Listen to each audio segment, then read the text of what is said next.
చేస్తున్నాం. పాత్రికేయ మిత్రులకు విచ్చేసిన అతిథులందరికీ కూడా పేరు పేరున స్వాగతం. నమస్కారం. ఒక ఫోన్ కాల్ అడగగానే ఎన్నింటికి రావాలి అన్న ఒకే ఒక్క మాట, అంతా మించి ఏం లేదు. మీది సీన్ది జల్దీ పంపిస్తుంది, లేకపోతే లాసు ఉంది. ఎంత లాసు? లక్ష రూపీస్. ఈరోజు అనిల్ రావటం వల్ల ఈ సినిమాకి ఇంకా కొంతమందికి, ఇప్పటిదాకా ఎంతమందికి రీచ్ అయిందో ఇంకా కొంతమందికి గట్టిగా రీచ్ అవుతుంది. మనతోని ఇంకా నా విషయానికి వస్తే, నేను చిన్నప్పటి నుంచి నాకు ఆ డప్పు సౌండ్ వింటే ఒళ్ళు పొంగిద్ది, ఆగదు, అస్సలు ఆగదు. అంతా డబ్బుమయం, ఈ జగమంతా గోల్డుమయం, ఈ జగమంతా నగలమయం. అమ్మ తోడు, నేను అన్ని మర్చిపోతా, అసలు నేను ఆగలేను. ఆగలేకపోతున్నాను సార్. ఆశతో ఆతృతగా ఉంది, సంతోషంగా ఉంది. అంటే అండి, సినిమా డబ్బులుంటే తీయొచ్చు, డబ్బులు ఎవరిని ఇస్తే తీయొచ్చు, కానీ కథను సెలెక్ట్ చేసుకుంటాడు చూసారా, అది అందరితో సాధ్యమయ్యే పని కాదు. అవునా? నిజమా? అలాగే దర్శకుడు డెఫినెట్గా ఈ సినిమా తర్వాత ఆయన్ని చూసే విధానం మారిపోద్ది.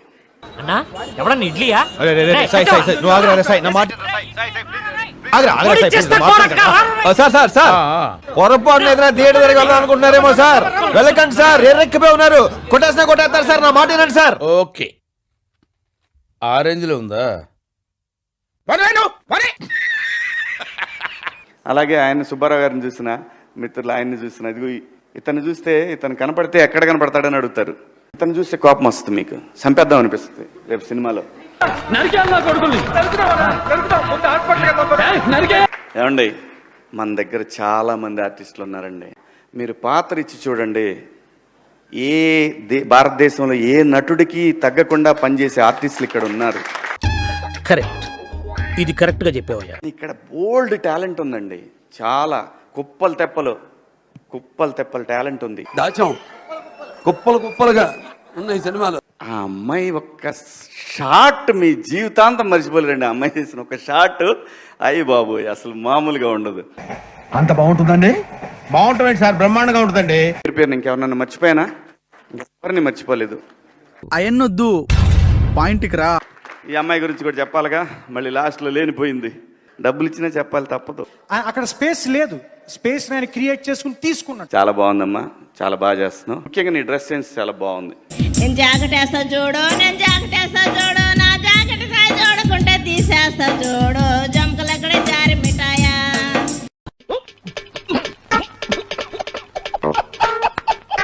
ఇంకో విషయం చెబుతున్నా, అమ్మాయిలు హీరోయిన్లు ఏ బట్టలు పెడితే వేసుకొని పోతే మనమే దరిద్రం అనుభవించాల్సి వస్తమ్మా. మీ అందం చీరలోనో, మీ అందం నిండుగా కప్పుకునే బట్టల్లోనే ఉంటుంది తప్పితే సామాను కనపడే దాంట్లో ఏముండదు. కింది స్థాయి వాళ్ళకి అర్థం కాదు, మాస్ వాళ్ళకైతే అర్థం కాదు, మినిమం డిగ్రీ చదువుకున్న వాళ్ళకైతే అర్థం అవుతుంది.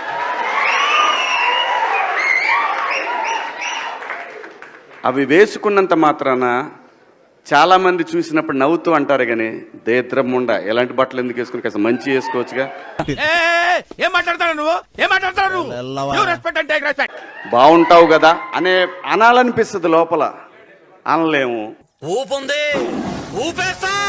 అంటే మళ్ళీ స్త్రీ స్వాతంత్రం లేదా స్వేచ్ఛ లేదా ఏమనుకోవద్దు. హీరోయిన్లు అందరూ మీరు అనుకున్నా నాకు పోయేది లేదు, లాగి పీకుతాం మనం, అది వేరే విషయం.